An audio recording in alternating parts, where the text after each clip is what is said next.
Надежда Тэфи. Долг и честь. Марья Павловна была женщина энергичная. Носила зеленые галстуки и резала в глаза правду матку. Она пришла к Мединой в 11 часов утра, когда та была еще не причесана и не подмазана, и потому должна была чувствовать себя слабой и беззащитной. «Такс», — сказала Марья Павловна, глядя приятельнице прямо в среднюю попельотку. «Все это очень мило. А не потрудишься ли ты объяснить мне, кто это вчера переводил тебя под ручку через улицу, а?» Медина подняла высоко неподмазанные брови, развела руками, повела глазами, словом, сделала все, что было в ее скудных средствах, чтобы изобразить удивление. «Меня? Вчера? Под ручку? Ничего не понимаю». «Не понимаешь?» Она не понимает. Вот вернется Иван Сергеевич из командировки, он тебя поймет. Медина собралась было снова развести руками и повести глазами, да как-то ничего не вышло. Поэтому она решила обидеться. «Нет, я серьезно не понимаю, Мари, о чем ты говоришь? Я говорю о том, что ты, пользуясь отсутствием мужа, бегаешь по улицам с дураком Фасольниковым. Да-с. Мало того, 1,5 часа у подъезда с ним разговаривала. Очень умно». «Уверяю тебя», — залепетала Медина, — «уверяю тебя, что я его совсем не заметила». «Не заметила, что под руку гуляешь? Но это, мать моя, ври другим. Даю тебе честное слово, я такая рассеянная. Другой раз смотри, что у тебя под локтем делается. 2 часа у подъезда беседовала. Швейцар хихикает, извозчики хихикают. Анна Николаевна проезжала, все видела. Я, говорит, еще с Поперечного переулка заметила, что Медина влюблена. Теперь ездит и трещит по всему городу». Медина всплеснула руками. «Я влюблена? Что за вздор?»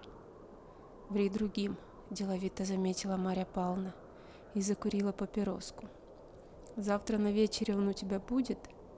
«Разумеется, нет. Впрочем, я пригласила его. Нельзя же было не пригласить. Так что, может быть, и будет. Ведь на именинах был, так почему же вдруг теперь? Разумеется, придет».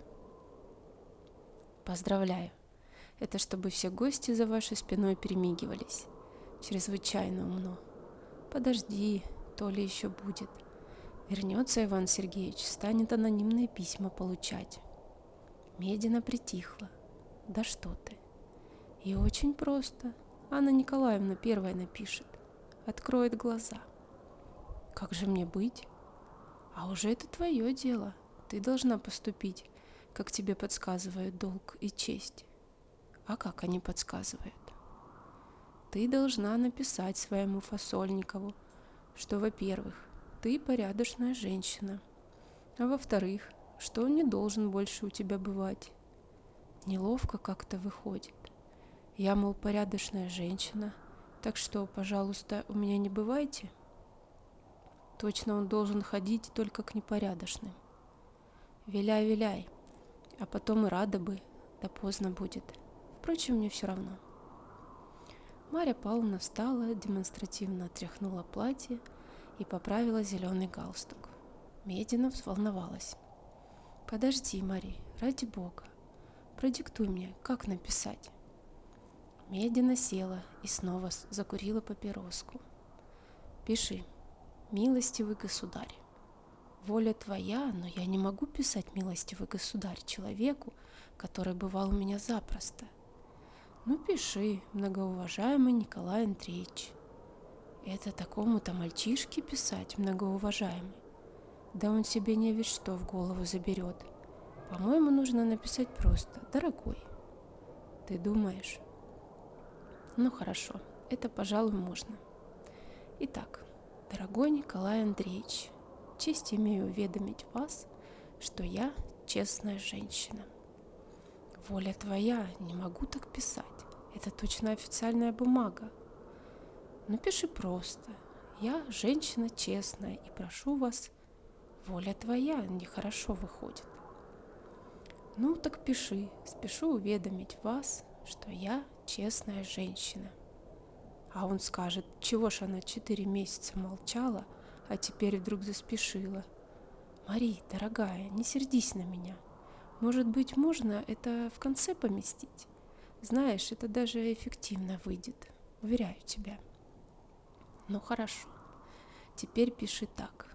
Не истолкуйте плохо моей просьбы, но я умоляю вас, не приходите ко мне завтра. Воля твоя ужасно грубо выходит. Может быть, лучше и на самом деле завтрашний вечер отменить? Делай, как тебе велят долг и честь. А как же они велят? Нужно отменить вечер? Конечно, отмени. Тогда пиши так. Не приходите завтра, так как вечер отменен и никого не будет. Не требуйте от меня объяснений. Ваша чуткость поможет вам догадаться. Вот и все. Подпишись. Готовая к услугам такая-то. И посылай. Воля твоя, как-то грубо. Может быть, немножко смягчить? Мягчи, мягчи. Вот приедет Иван Сергеевич, он тебя помягчит. Ах, какая ты права. Всегда умеешь все так неприятно повернуть. Письмо, конечно, очень хорошо, только ты уж не сердись, у тебя совсем нет стиля. Понимаешь, иногда достаточно переставить или вычеркнуть какое-нибудь самое пустое слово, и все письмо приобретает особый колорит. А у тебя все как-то аляповато, уж ты не сердись. Дура ты, дура, сама 2 слов слепить не умеешь, а туда же стиль. Пусть дура, пусть не умею, ты зато очень умна. Смотри сама. В 4 строчках 4 раза «не» повторяется. Это, по-твоему, хороший стиль? Разве 4? 4. Ну, вычеркни одно «не», и делу конец. А мне пора. Надеюсь, ты поступишь, как тебе велят долг и честь. Отошли письмо сейчас же.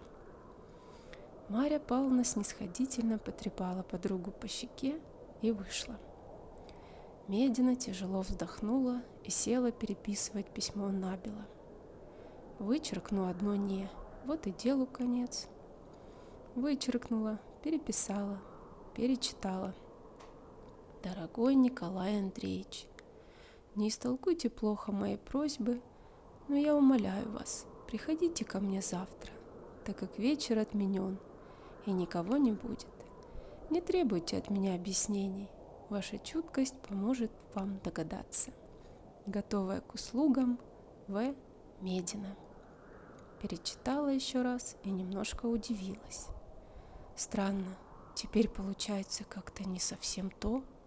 Но ведь Мари сама сказала, что из 4 «не» зачеркнуть одно всегда можно. И во всяком случае стиль от этого только выиграл.